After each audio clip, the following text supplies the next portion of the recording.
Boa noite. Me chamo Fernando. Tenho 43 anos e moro em Santana do Ipanema, em Alagoas. Na área rural, meu pai trabalhava em um cemitério do município e quando ele se aposentou eu estava desempregado na época. Para mim foi bom, porque desde que eu era criança sempre vim ajudar ele, e nós moramos bem ao lado. É um cemitério público de interior, então você já deve imaginar como era trabalhar lá. Basicamente eu podava as árvores, pintava os muros e algumas lápides. Quando alguém falecia eu preparava o lugar e cuidava para os que estavam ali tivessem o seu descanso eterno. Como meu pai tinha trabalhado por anos lá, e eu estava ficando no seu lugar, era inevitável que as pessoas perguntassem a nós se já tínhamos visto algo de estranho, como alma penada ou uma sombra, assombração e essas coisas. E nossa resposta sempre era a mesma: nunca vimos nada. O povo ficava falando que estávamos mentindo, pois além de passar o dia no cemitério nós morávamos bem ao lado. E todos achavam impossível que nós não tivéssemos visto nada. Mas era essa verdade, era um lugar sempre calmo como um cemitério deve ser, mas um dia tudo isso começou a mudar. Em uma manhã um rapaz que eu nunca tinha visto veio até mim pedindo que eu preparasse uma cova, pois sua mãe seria enterrada no dia seguinte. Eu fui preparar o lugar, quando ouvi algumas pessoas lá perto falando sobre a senhora que seria enterrada. A velha que morava no começo da esquina morreu.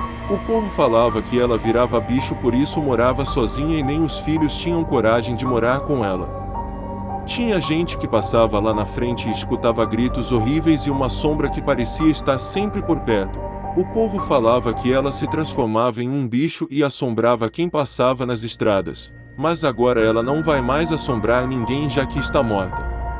Ouvi a conversa do povo e fiquei rindo da imaginação deles em achar que uma pobre senhora perderia seu precioso tempo metendo medo em quem passava. Mas é como diz o ditado: ninguém pode com a língua do povo, e ditado mais verdadeiro não existe. Quando anoiteceu eu estava tomando um café com meu pai na mesa depois do jantar. Minha mulher e minha mãe estavam na sala vendo a novela quando ouvimos uma coisa passar voando por cima do telhado e dar o que pareceu um grito muito alto. Na hora meu pai levantou e gritou: "Viva aos noivos!" Eu comecei a rir, mas ele ficou bem sério e disse: "Toda vez que se escuta um grito desse passando por cima de sua casa, você deve gritar viva aos noivos, pois isso é uma rasga-mortalha. Ela é um agouro de morte e quando passa fazendo esses barulhos, você fala isso para espantar o que ela quer trazer." Eu nunca fui de acreditar nessas coisas, mas aquela noite eu começaria a acreditar. Eu fui dormir e como sempre tive um sono muito leve. Acordei umas horas com um assobio fino e alto que vinha do cemitério. Eu pensei que poderia ser alguém querendo fazer um mal feito. Então levantei, coloquei uma camisa e fui ver o que era. Abri a porta e fui ver o que era. Fui pelo canto do muro até chegar no portão da frente para dar uma olhada, mas não vi nada demais. Quando me virei para voltar para casa, escutei aquele assobio alto, e já fui logo abrindo o portão. Quando entrei vi só aquele vulto como se fosse alguém correndo entre os túmulos, e dei um grito perguntando quem era que estava lá. Só escutei aquela gargalhada e vi aquela sombra pulando do chão para a árvore. Na hora eu comecei a correr para fora do cemitério, e só escutei aquele grito indo embora, o mesmo grito que tínhamos escutado mais cedo. Entrei correndo em casa, e acordei todo mundo dizendo que tinha visto um demônio no cemitério. Meu pai perguntou o que eu tinha visto e eu, nervoso, atropelando as palavras sem saber explicar direito. Quando enfim disse o que tinha visto, ele falou: "Não, ora, você viu a rasga-mortalha." Para uma pessoa que nunca tinha passado por nada fora do comum, ir logo vendo um troço desse já era um pouco demais.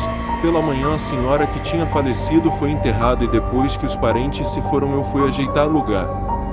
Pela primeira vez eu estava com medo de ficar no cemitério sozinho e meu pai sabia disso e veio naquele dia e ficou comigo lá.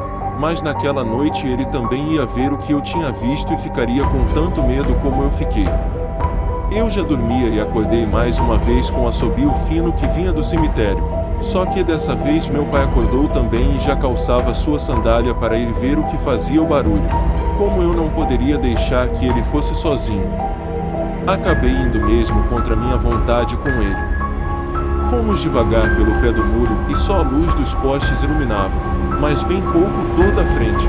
Dessa vez o assobio parecia vir da parte de trás do cemitério onde estava um pouco mais escuro.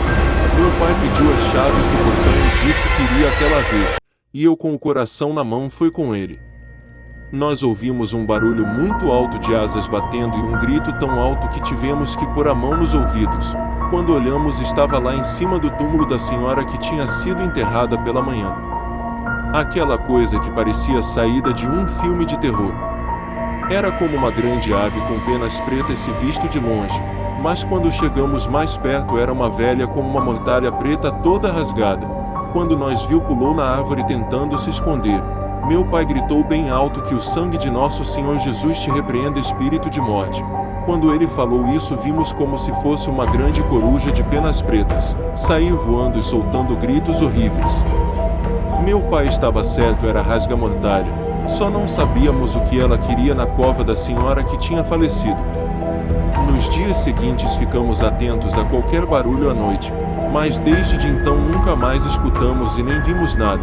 Não faço ideia do que aquilo queria no túmulo da senhora e nem faço questão de saber. Tem coisas que não precisamos ter conhecimento, pois é melhor não saber e viver em paz do que conhecer e viver com medo.